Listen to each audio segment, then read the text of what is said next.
master vocalist and musician, Rick Bogart. Ça va bien, Mr. Bogart. Comment ça va? Ça va bien. Beautiful, beautiful. So you got Party Gras coming up, and you're from New Orleans yourself. You're living now in New York, or? Yeah, I've been in New York, believe it or not. Don't tell anybody, but I've been here for over 30 years. Wow.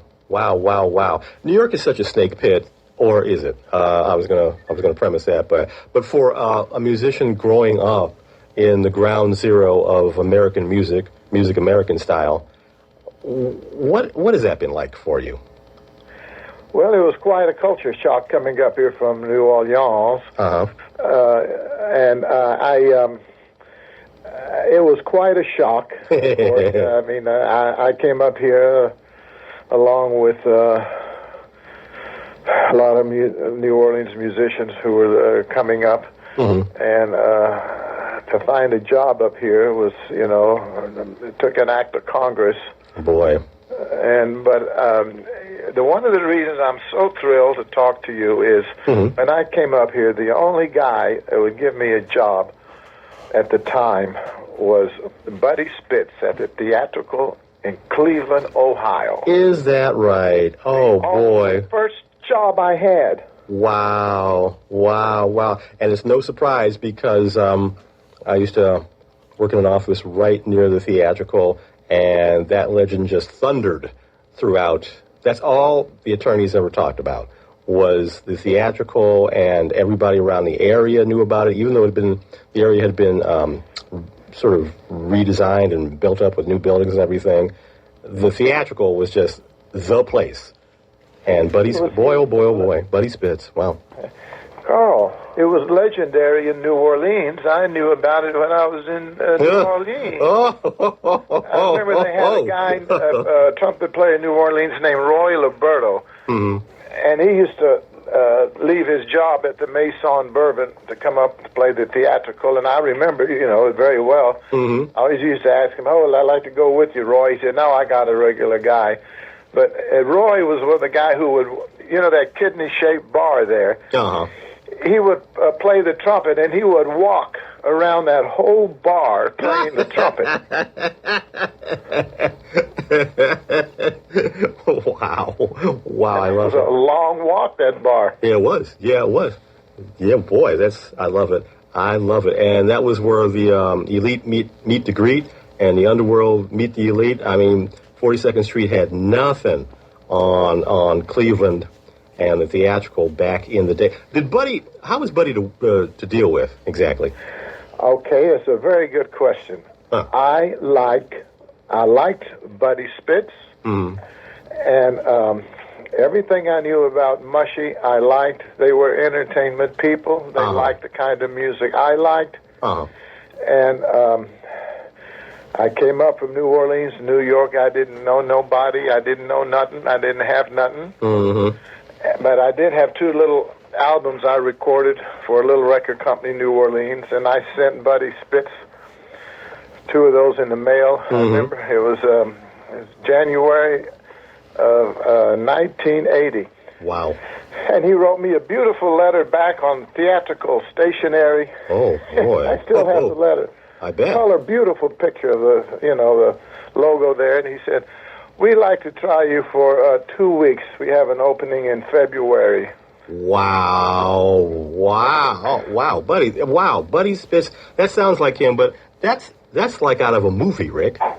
Yeah, I swear it is. Jeez, oh man. And was the regular clientele what you thought? I mean, was Buddy the type of, and Cleveland, because he was Cleveland in so many ways, was he the type of person who just could recognize talent maybe from a mental thing, or was it just a gut thing? Or, because I know the patrons, his regular patrons, knew music backwards and forwards. So it was no day at the beach. You couldn't half step with them. But did Buddy know that, or he just you brought people in and that was fine? No, it wasn't that way. Buddy, he spent so much time in the place. He was there every night. Yes, that's right. You could walk in there, and if he wasn't standing by the counter, it was a rare thing. Yeah. And he was always in a suit. He was a fabulous professional. He dealt with all kinds of celebrities. Yeah. That was the place where the celebrities went when they were in the area. That's correct. Actually, I could say this, it was the largest nightclub of its kind in the country. It didn't have anything on the Copacabana. It was bigger, it was more comfortable. And he dealt with everybody, and he was a real professional. He taught me a lot. Oh, you did? What did he teach you? Well, when I went there, they had a sound system that it wasn't what I was used to. They really didn't have any monitor on the bandstand. Okay. And I was having a little difficulty. And Buddy said to me, he says, Rick, you're going to have to learn how to work with this system here. I mean, he said it in such a way that I got the picture. Yeah, I can imagine. Well, but if you're coming from New Orleans with the good old grits, greens, blues, and the jazz there, how? But you couldn't hear yourself when you played? I could. Playing was fine, but the vocals were a little. Were just. It took a while to get used to it. Of course, I got used to it. Yeah. I could feel his patience, and of course, and his authority in saying it. I got the picture, and I never forgot it either. Oh boy. I'm laughing, as you can tell. It's just that must have been a heck of a thing. Did your compadres in New Orleans think you were crazy for leaving, or they said go ahead on and see the world, or what happened? That's a very good question. I tell you, I didn't really tell too many people. I only told a few friends. You didn't? Because I didn't want to hear any horror stories. Oh. I didn't want to get my mind poisoned about coming to New York. I told two people only. And one of them was a friend named Brad Erb, who was an escape artist in New Orleans. An escape artist? You mean like a circus? Yeah, circuses, and he used to work as he could get out of anything. You tie him up, he could get out, or put locks on him, or anything. Wow! And he drove me up in a U-Haul truck, and I had my car on a tow bar in the back. And I came up here. I had an apartment that I had picked out a couple of months earlier. I'm on 58th Street. Oh, my goodness. Right at Columbus Circle. Oh, boy. Now, and I've had this same apartment. Hey, I might be from New Orleans, but I'm not stupid. Yeah. I knew about rent control. And I got the biggest one I could get at the time. And I held on to it through the years, sometimes by the skin of my teeth. But I held on to it. And now I'm in a fabulous area. And I'm thrilled to be here. I can't tell you. The only other place that I would like to see more of is Cleveland, Ohio, my second favorite city. Oh, well, aren't you kind? Well, I'm sure Cleveland misses you because a musician of your caliber don't grow on trees. And unfortunately, with the music business the way it is now, the realidad is the real deal is it's not appreciated, or is it? I won't put words in your mouth. You're in New York now. You get it with the bean counters and the roughnecks and the know-it-alls and everything like that. Do you see your music as something that has found a real place in New York? Well, I really don't know. I think music in general has taken a pretty good knock. Yeah. People get anything they want now on the internet, so it's just changed. They can't get the grits and green. They can't get the grits and greens blues on the internet. You got to go to the cabaret. You see Rick Bogart and all like that to see that. No. Well, it's always better in person, and I appreciate live music. And Yeah. I tell you, Cleveland was, and in many ways it still is. It's still a fabulous music town. Yeah. They have one of the best orchestras there. Yeah. Franklin Cohen, he's a friend of mine. Oh, yes. Okay. He's the first clarinetist there. Mm-hmm. And they had the theatrical. I remember the days when Louis Armstrong, Ella Fitzgerald, Cleveland was a regular city to play. Yes, sir. Yes. Benny yes. Goodman, they all played Cleveland, and Yes. it was fabulous. Even Lou Wasserman is from Cleveland. Yeah, and he was no day at the beach, but he knew show business. That's very kind of you, wasn't it? Well, that just popped into my head. Right. What Jerry Lewis, the one time I met him, told me. He said, "Well, I think he was trained by the SS, but he was a good businessman." Yeah, man. He was from Cleveland. My God, he didn't have. He used to walk. I think it was 7 miles in those Cleveland winters. Yeah. To get that little club he was working in Cleveland. Mm-hmm. Mm-hmm. Mm-hmm. He paid his dues, but Cleveland had such a fabulous nightlife activity. Wow. Do you see? I couldn't tell you how many times how thrilled I was to get a job at the theatrical in Cleveland, Ohio. It was legendary to me. Boy, oh boy, Rick. Heard about it for years in New Orleans. I love it. This is music to my ears. Now, in New Orleans, everybody pretty much lives, sleeps, and breathes and drinks music. Music is everywhere.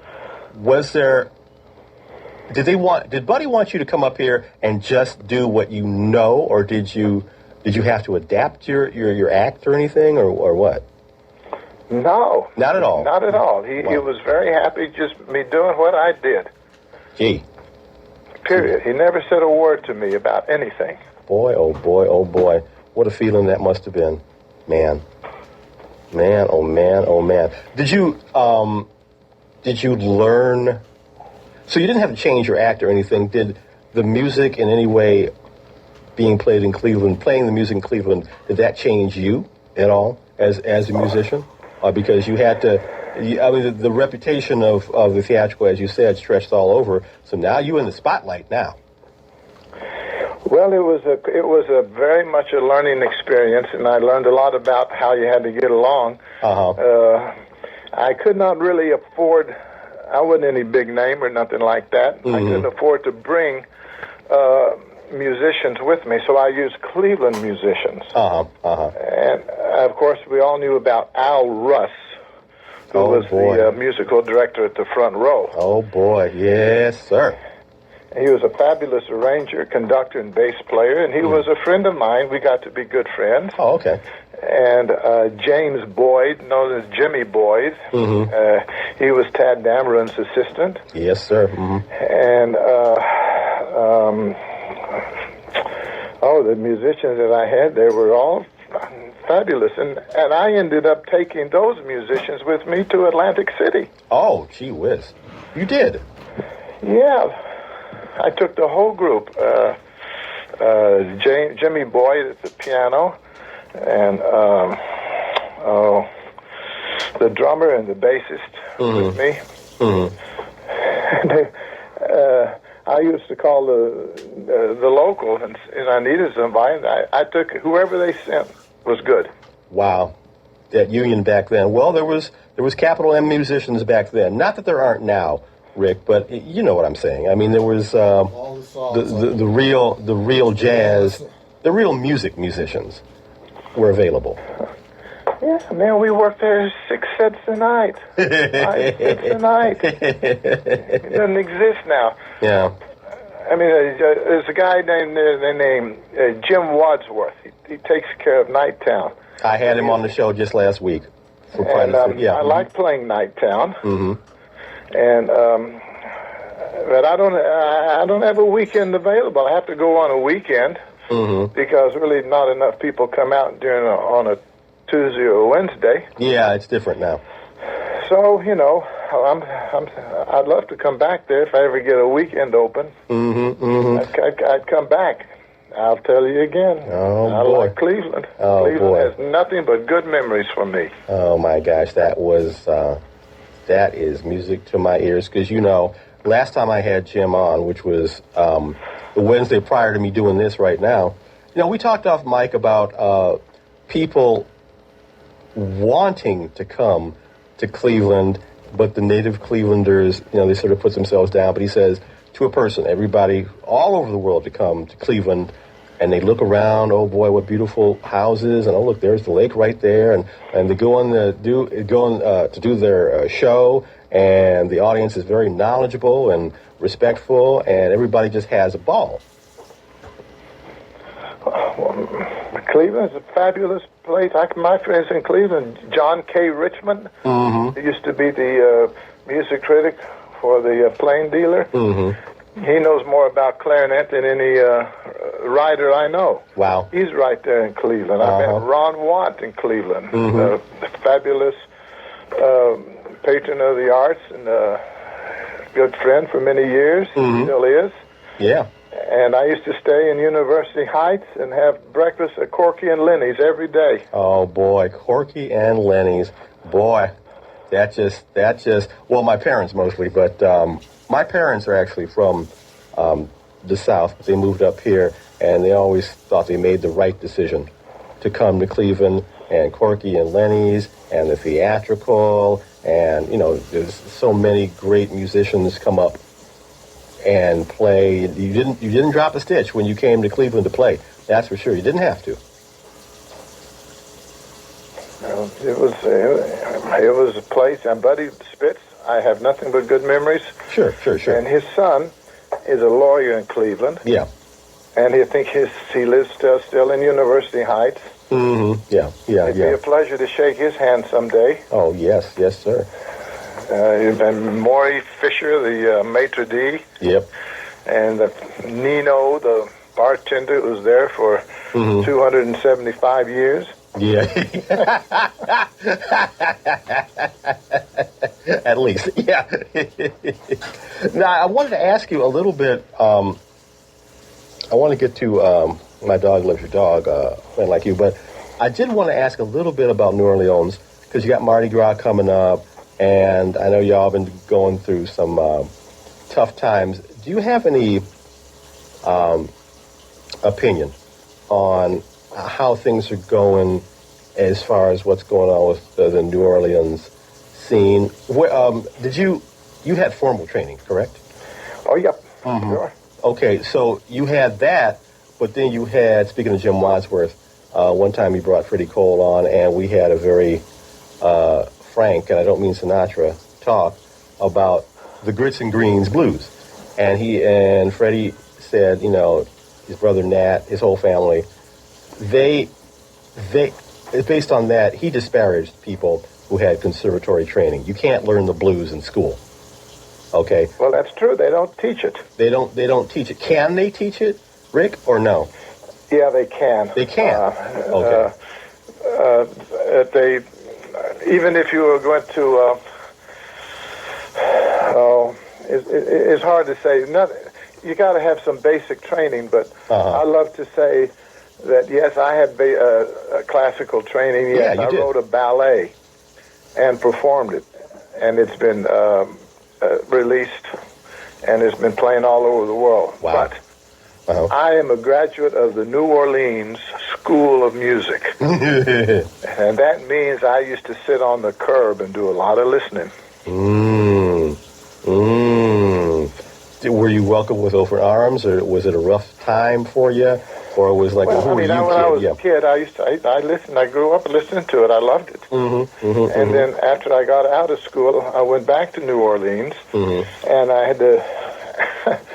had to wait out my union card. Oh, yeah. They made me wait out my card for 6 months. Boy. Anyway, I got a job, and And thank God I got a job. I needed one. But I knew in music, and I got a job substituting for Tony Michelotti at the famous Door. Jimmy LaRocca was the band leader. Milton Ziedrich was the drummer. Emile Binet was the pianist. And Bob Keel was the bassist. Wow. That little 2 weeks of union job sure helped me over for a while. Oh, sure. Oh, sure. Then Miss T, who took care of booking the music, she was Nick Carno's bookkeeper. Oh. She would take care of the music. she was about 6'3", and her husband was about 5'2". She liked me. She said, "Rick, I like you. We're opening up a little club on St. Louis, and it's going to be an after-night place. We're trying to cater to pre-ops and transvestites." I beg your pardon? And, we're going to try to cater to the pre-ops and the transvestites. I see. And we want you to start at 12 o'clock at night and play to 5 in the morning. Oh with boy. the trio. Oh, my goodness. She said, "This will be a union job. Go down and file your contract." And I did, and it lasted a little while. And then there came an opening at the famous Door for the daytime slot with June Gardner. Oh boy! Oh wow! I didn't know that. You played with June Gardner? Yeah. Dang. Wow, Rick. And I could tell you that for me as a musician, and that's all I am. That's what I like, and that's what I do. New Orleans was one of the most beautiful places in the world at one time. But you guys everybody's got to put up their dukes and just keep on keeping on. Were those audiences different than the audiences at Atlantic City? Because the Atlantic City audiences are notoriously tough and inattentive. And why would they not be?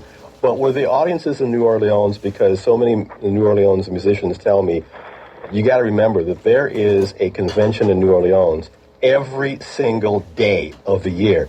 They're there to party. And pre-op, post-op, Caitlyn Jenner, David Bowie, whoever, they're there to, you have to work and approach and draw them in. They're not there to, get to pay attention to you. You got to make them pay attention. Is that correct? Is that fair to say? That's fair to say to a degree. Okay, go ahead. As the audience have changed for live music, period, all over the place. Not just New Orleans and jazz, but all over. Okay. Every symphony that's surviving now is fabulous. And it sure speaks well for Cleveland. They have a real appreciation of one of the finest orchestras in the country. And certain cities get lucky and have a nice music presentation. Severance Hall is one of the most famous places to play. Vladimir Horowitz considered that his favorite of all places. Yes. I've read that. New Orleans was just going. It was just slowly changing, and all the jobs on Bourbon Street were union. They paid pension, health, welfare, dental, eyeglasses, retirement. And people for many, many years did very, very good there. It just started slowly changing, and I thought I would move to New York before I got messed up, stayed there too long. Sure, I understand that. It's a tough situation, Rick. That's for sure. Well, and your dog loves my dog. If our doggies love each other, why can't we? My dog's a dog. Couldn't resist there and talk about this. So this little tune here, could you talk a little bit about it, because it's from the release that's got it's produced by Marvin Russ, and the producers are Jeremy Kennedy Jeremy Kinney, and you. Yeah. Well, I'm with Arabesque Records, and they have a wonderful jazz division and a great classical division. Uh-huh. And, it's a little novelty song. I mean, there's nothing wrong to have a little... fun, yeah. Get away from all the seriousness. Yeah. I mean, how many times can you tell somebody how good you are? Yeah. Well, of course, some people never get tired of hearing it, Richard, if you know what I mean. But, yeah. And here is, I can never say I'm sorry enough for being the fool that I've been. Some things I've said, some things I've done were good enough to get me through. Isn't that nice? That's the title of that one is A Friend Like You. And that's the way you sing that, of course, that must have... well, tell us about it. Well, when I heard the song, it was brought to me by a gentleman named Jerry Purcell, Gerard W. Purcell. Uh-huh. And he was the manager of Al Hirt and Eddie Arnold. Okay. And formerly with Maya Angelou. He was one of the top guys in New York. Mm-hmm. And I knew him through Al Hirt. Oh, okay. And he told me, he said, Rick, there's nothing wrong with the jazz musician having a hit song. Yeah. No, there's nothing wrong with it at all. He says, it won't hurt you. And so we were looking around, and that's how that song is. A preacher in South Carolina wrote that song. And I'm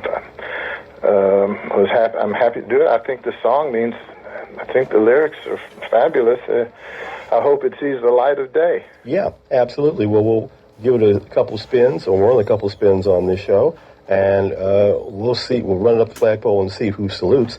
Also, speaking of hit songs and classic tunes.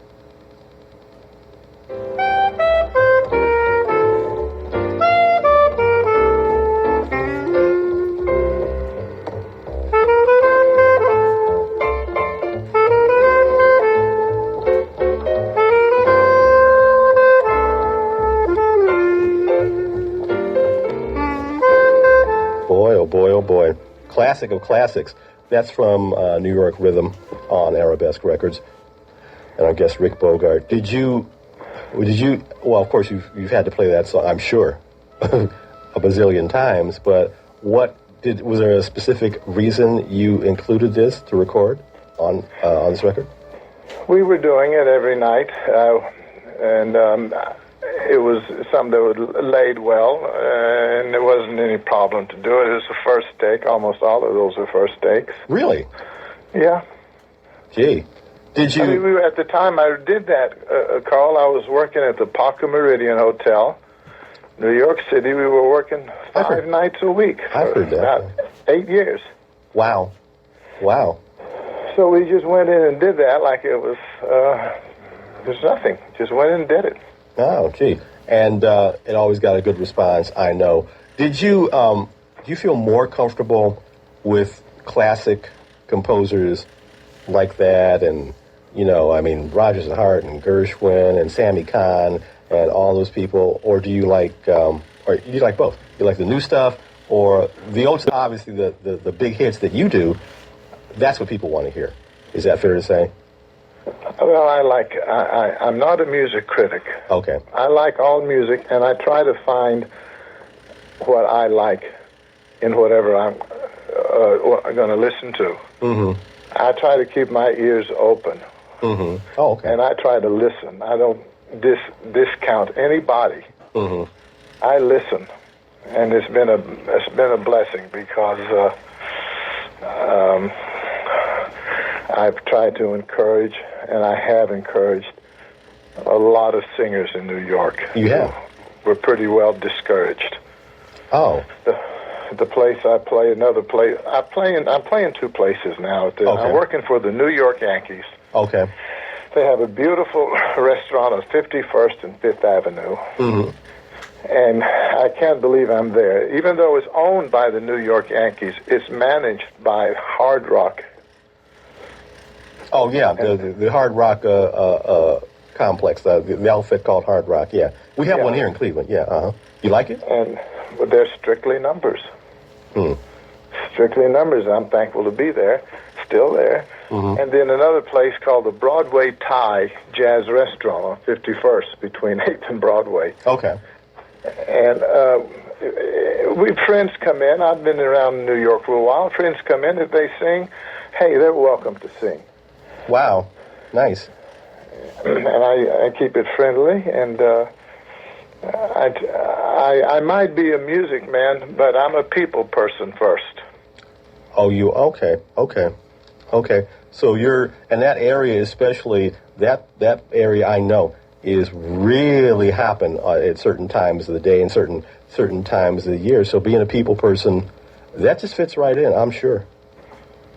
I like people. If somebody comes in, a friend of mine wants to sing a song, hey, they're welcome. We had a birthday party for Ron Watts from Cleveland a couple of months ago, and he plays the piano. He came up and he played a few songs. And then on the next break, he came up and played a few more. Mm-hmm. I made him happy that night. Mm-hmm. Mm-hmm. Mm-hmm. And I was happy for that. Enough said. Well, Rick, it's just been great. And so people want to come see you. Now we know where to go see you. And you're on Arabesque Records, and that's www.arabesquerecords.com or info@arabesquerecords.com. And what do you have to say to all the people in Cleveland, all your fans there? I have only one thing to say to all the people in Cleveland. All righty. I love you, and I loved you since I came there. Oh. It's a fabulous city. And I miss Cleveland, and I'm looking forward to finding a way to come back there at least for one night. Sure. And I was at the night town, I think a couple of years ago. I didn't have any weekends open to come. I'm looking for a weekend to come over there. I'll call you up and I'll buy you a plate of soup. Oh, all right. All you right. Like that, a plate of soup? Yes, I do, because I've been to Nighttown. I've been to Nighttown just for the food. So no problem there, Rick. It's good stuff. And, well, we'll, my mind's racing right now. Well, we'll see what we can do, cook up for you there, speaking of soup.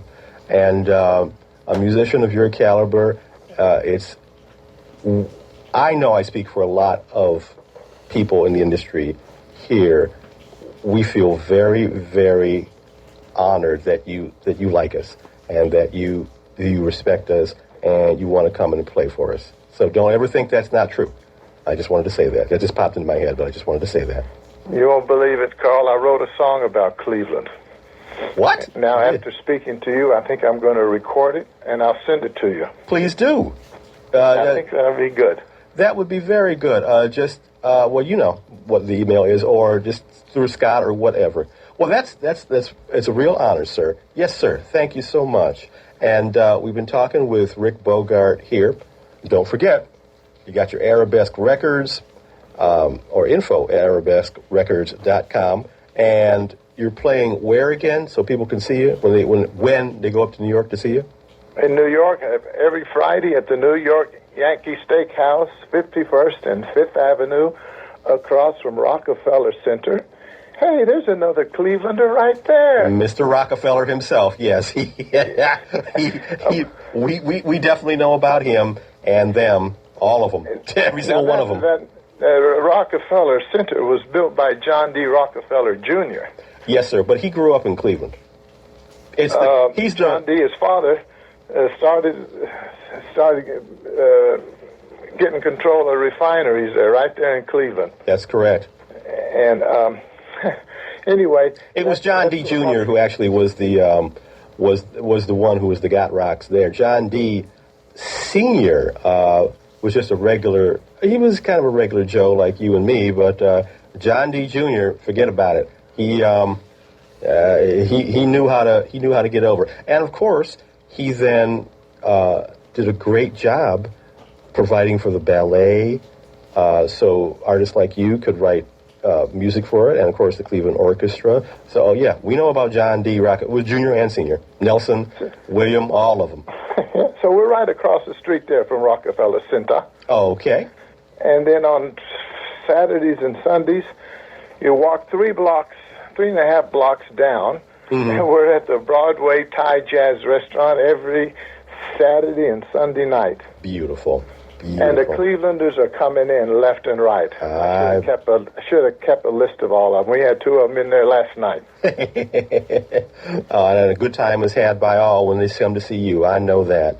Well, thank you so much, Rick, for coming on the show and taking time out of your schedule. Really do appreciate it. Once again, blowing smoke, it's an honor for a musician like yourself to say such nice things about Cleveland, and they need to be said, and Clevelanders, certainly some of them, need to hear it. So thank you so much for taking time out. It's my pleasure. And anytime you're in New York, you call me up. I'll do whatever you want. Okay, beautiful. Well, I'm going to hold you to that now, Rick. All right, you said it. Oh, that's fabulous. All right, then. Thank you so much again. You've been listening to it. Every best wish to you and yours. Thank you. Thank you very much. This has been an interview with Rick Bogart here on Route 66 on WRUW FM 91.1.